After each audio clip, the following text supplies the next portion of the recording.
Cathryn Gorospe, who was 44 years old, was a well-liked elementary school teacher who believed in the power of kindness and sensitivity, both in the classroom and in her personal life. She had met Charlie Malzahn, a tall and charming 27-year-old guy, by chance, and fallen in love with him. Even though he had had some problems in the past, she hoped she could help him get his drug addiction under control and get him back on the right track. But things went wrong when Malzahn was arrested after he got into a fight with his sister. After being locked up for weeks, he called his new girlfriend Cathryn to ask for money. This is a call from and paid for by Charlie Malzahn, Coconino County Jail. Can you come get me? I hate Cathryn, Cathryn, I'm sitting here waiting for you. Will you please come get me? I mean, I'm going to slick my hair back with some gel. I'm going to put deodorant on. Because if we do this, we're in this together. All right, for the long haul? Got it? For the long haul? Yes. I love you so much. I love you too. And we're going to let people think whatever they need to think. We don't care if they like you. You're just going to do your best.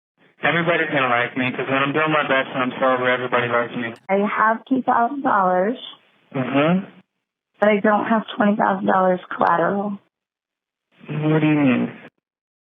I mean, my house doesn't have any equity in it, and my car is not worth $20,000. $20,000 for those. What they're going to do? But I don't think you're that dangerous.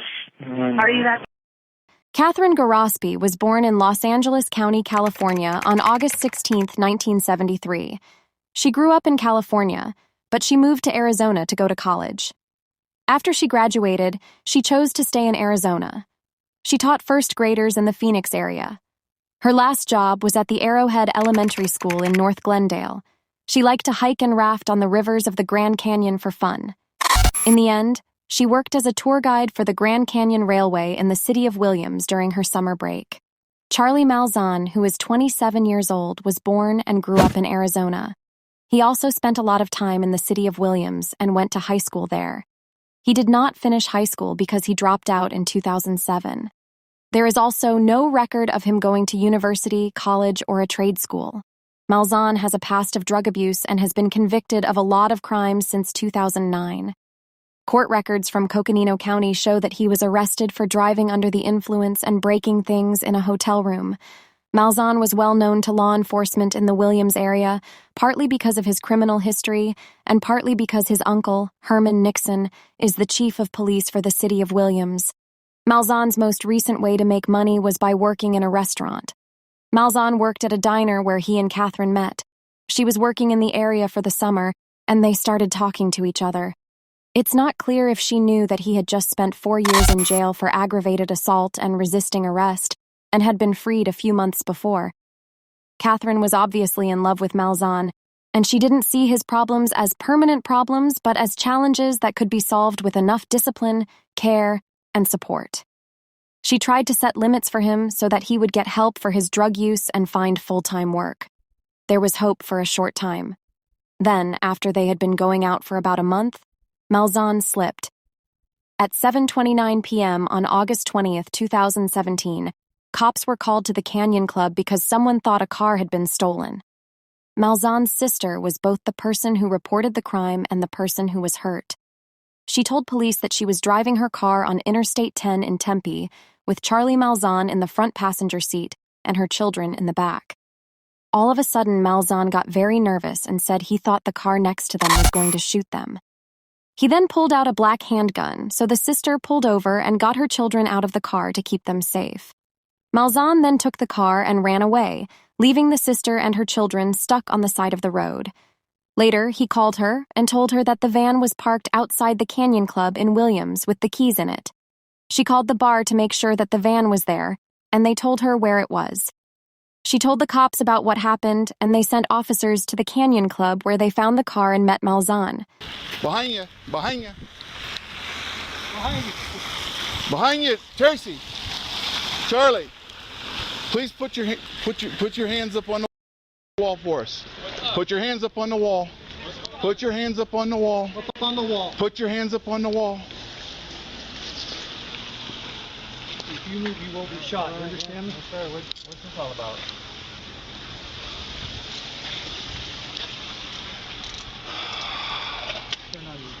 You have any weapons on you, Charlie?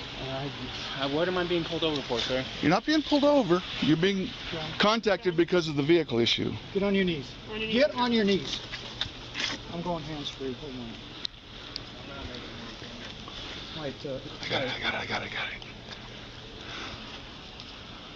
That's not pocket. It's hot. Yeah, it's tight. It's right here. You're under arrest. Sorry. Williams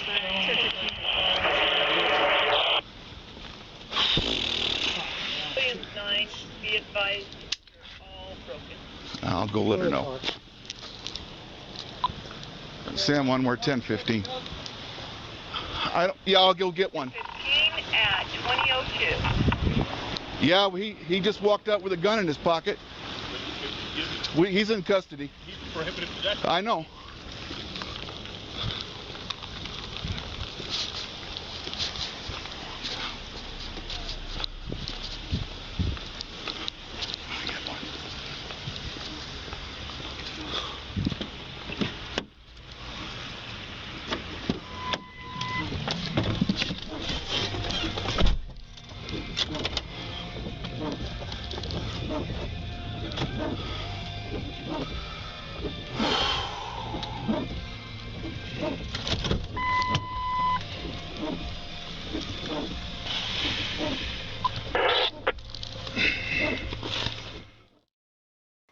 Malzahn was found with a gun that was ready to shoot. In Arizona, he could not legally own a gun because he had been convicted of a felony. So, he was charged with illegally having a gun while committing a crime, bringing a gun into a place where it was not allowed, and stealing a way to get around. He was taken to the Coconino County Jail, where he was booked and held with a $200,000 bond. Malzahn finally got Cathryn to pay bail after she had been locked up for weeks and had been called several times. Cathryn agreed to pay $2,000 and put up her house as security to get him out of jail. She got in touch with Malzahn before going to jail. I'll see you tomorrow. Yes. Okay. At what time, Cathryn? What time are you coming to get me? I should be there by 3:30 or 4. Alright. Well, I'll see you then. I love you, Cathryn, alright? I love you too. Sleep well. Friday, October 6th, Cathryn drove her white Toyota RAV4 from Phoenix to Coconino County Jail. She is caught on camera going into the building, and between 10 and 12 p.m. she paid her bond. That was the last time anyone heard from her or knew where she was. Police records show that Malzahn talked to people he knew in the town of Clifton early in the morning of Saturday, October 7th. To try and get some drugs and a gun. Sentence ends. Later that afternoon, Malzahn was contacted by the cops because he had used a woman's credit card to buy things. He said that the cards belonged to his lover, who had just helped him get out of trouble. At 3:47 p.m. on Sunday, October 8th, Cathryn's neighbor called the police to report that she was missing. She was worried that she had left without making plans for her dog. She said Cathryn told her that she wanted to get Malzahn out of jail, stop for food, and then go back to Phoenix that night. The police put out a bolo for the car that they think Malzahn is driving. Later that night, at 10 p.m., police at Arizona State University said Malzahn attacked a young woman in her dorm room. Tempe police also think he stole a woman's car near Apache Boulevard and Rural Road soon after the first attack.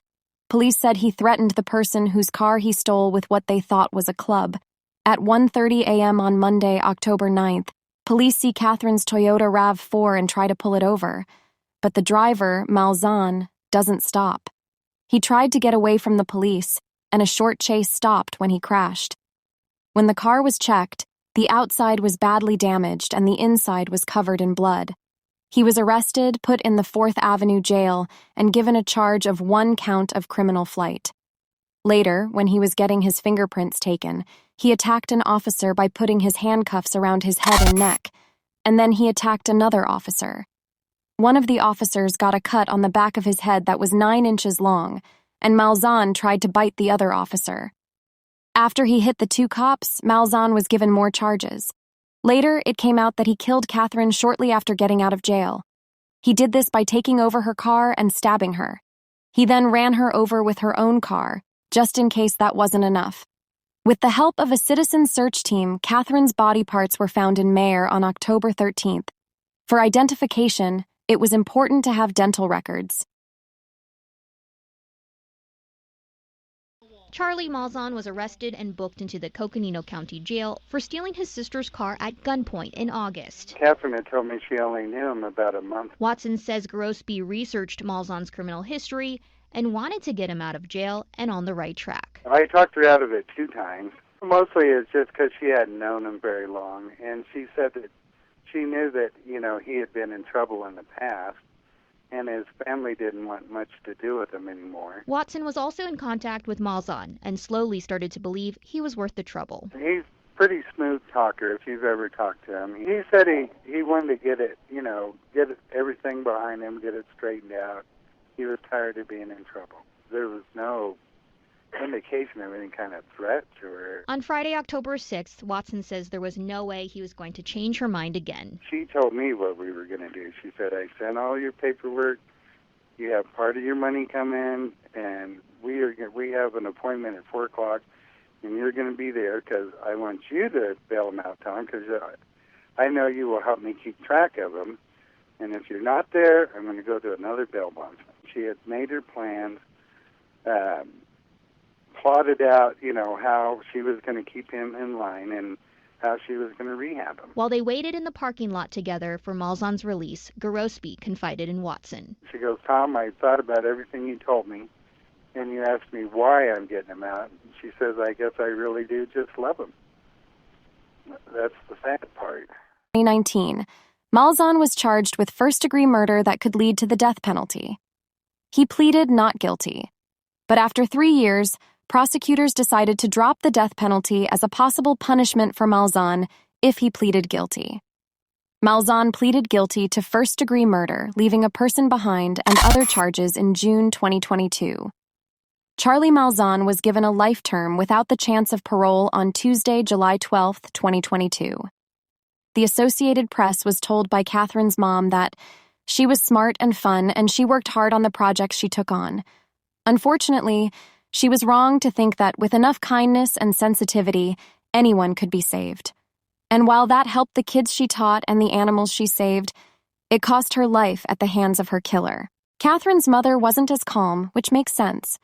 When she talked to the court about Malzahn's deal to escape the death penalty, she was said to be very angry. She told him, "Life in prison is a gift.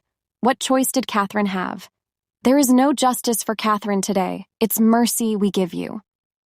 Judge Dan Slayton of the Coconino County Superior Court agreed with Cathryn's mother when he said, "You'll leave here and leave with the same heaviness and emptiness you've expressed and that you've felt for almost the past 5 years.